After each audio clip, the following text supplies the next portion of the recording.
Di musim pancaroba seperti ini, memang tubuh kita itu rentan untuk sakit ya, terutama sakit batuk dan sakit flu. Nah, ketika sakit batuk dan sakit flu ini menyerang, aku ada rekomendasi salah satu obat yang bisa meredakannya, yaitu OBH Kombi. Ya, ini adalah obat yang berkhasiat untuk meredakan gejala-gejala sakit flu seperti batuk, hidung tersumbat, sakit kepala, dan demam. Cara pemakaiannya adalah minum 3 kali sehari untuk dewasa.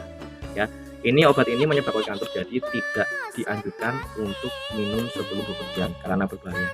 Bisa kamu beli di apotek terdekat atau cekot di keranjang kita. Ya, buruan cekot sekarang juga.